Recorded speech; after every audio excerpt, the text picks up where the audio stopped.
Assalamualaikum warahmatullahi wabarakatuh.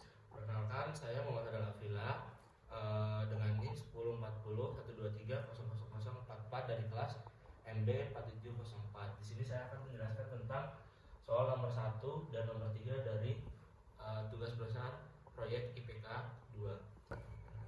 Oke, untuk yang diketahui, proyek PQRS memberikan pendanaan sebesar 8 juta US dollar. Nah, untuk dengan dua alternatif, yaitu untuk alternatif pertama dengan 100% saham biasa dengan harga $20 per tahun, dan yang kedua dia menerapkan obligasi sebesar 6.000 US dollar dengan suku bunga 12%, menerbitkan saham biasa $20 per lembar saham untuk memperoleh dana, yaitu 2.000 US dollar. Nah, untuk menjawab pertanyaan seperti itu, maka kita akan memasukkan rumus S1 sama dengan 100% dikalikan pendanaannya, yaitu 8 juta dolar di per 20, yaitu akan ketemu 400.000 lembar. Nah, untuk mencari lembar saham alternatif yang kedua, ada 25%-nya dikalikan 8 jutanya per 20,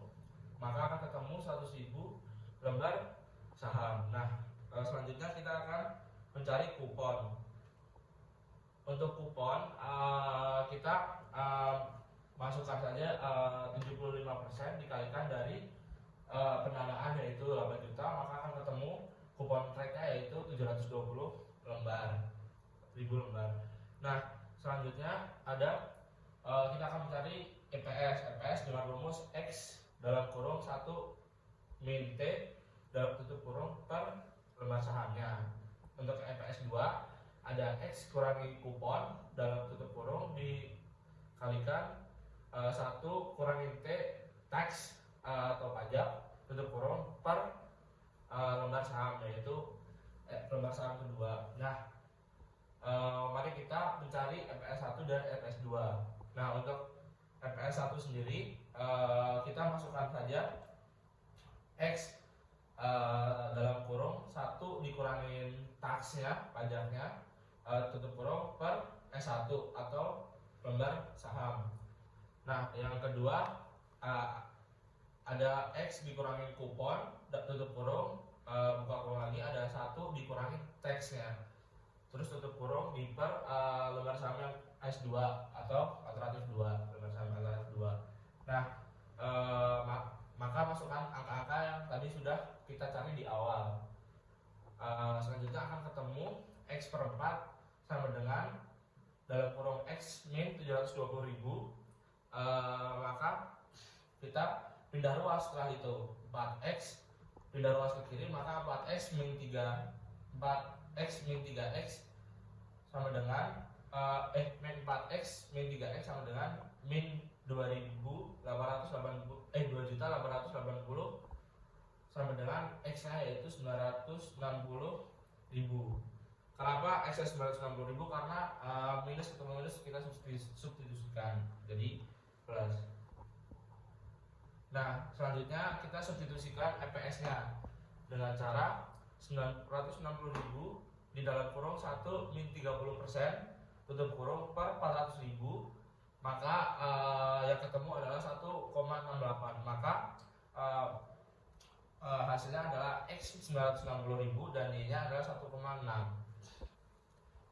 Nah, selanjutnya kita akan ke case di mana jika EPS sama dengan 0, maka kita menggunakan alternatif satunya, yaitu 0,0 ketemunya, dan alternatif 2 dengan rumus X kurangi 720.000 tutup kurung dalam kurung 1 kurangi 30% atau tax per 100.000, maka ketemu X sama dengan 720.000 atau 720.000,0.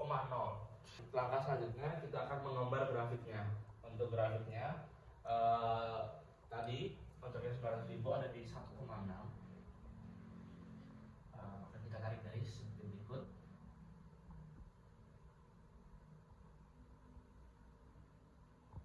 Dan yang 720.000 kita tarik garis seperti ini.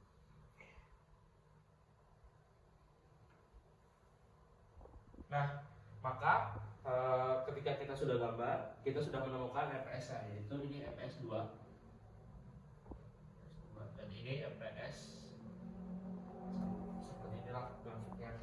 Oke, selanjutnya saya akan menjelaskan untuk nomor 3 sendiri. Nah, untuk dana yang diperoleh yaitu 75.000 US dollar dengan waktunya yaitu 3 tahun dan bunganya sebesar 10% atau kita konversikan ke desimal yaitu 0,1 serta ada tax 35%, kita konversikan ke desimal yaitu 0,35 dan salvage value-nya yaitu 0. Nah, untuk jawabannya yaitu kita menggunakan rumus loan sama dengan PMT dalam kurung 1 min 1 tambah interest tutup kurung kurangi waktu atau N per I.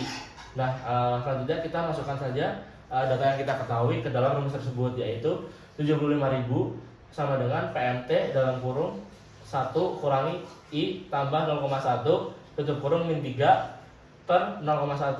Maka dapat kita peroleh datanya yaitu 30.159,2408. Nah, setelah kita mendapatkan hasilnya, maka kita buatlah tabel yang berisikan yaitu ada end of year, loan PMT, interest, principal payment dan remaining balance. Nah, untuk di yang pertama kita kosongkan dan remaining balance-nya ada di 75.000. Nah, untuk mencari principal payment maka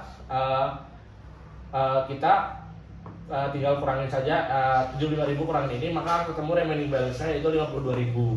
Nah, selanjutnya langkahnya masih sama yaitu 52.000 dikurangi 24.000 maka akan ketemu 27.000 dan selanjutnya juga masih sama yaitu 27.000 kurangi 27.000 maka ketemunya akan 0. Nah, maka depresiasinya 75.000 di per 3 yaitu 25.000 serta after tax cost of debt yaitu 10% dikali dalam kurung 1 min 35% tutup kurung maka akan ketemu 0,065 atau 6,5%. Oke, lanjut ke tabel berikutnya. Nah, di sini kita akan mencari PVIF of cost dengan cara kita masukkan cost dikalikan cost of after tax dikalikan PVIF.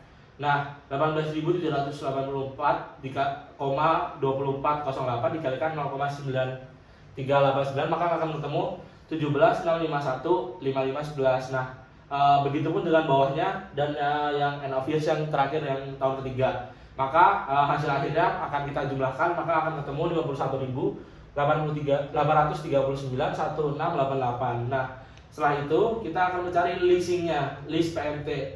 List PMT kita ada 27.000. Nah, cara mencarinya yaitu dengan cara dikali juga antara cost after tax dikali P Viva. Maka akan ketemu PV of cost yaitu 46.472,4. Nah, setelah ketemu nih kedua tabel tersebut, maka kita bisa menyimpulkan bahwa alternatif yang terbaik adalah leasing karena PV of cost-nya lebih kecil daripada loan tersebut. Mungkin sekian dari penjelasan dari saya. Assalamualaikum warahmatullahi wabarakatuh.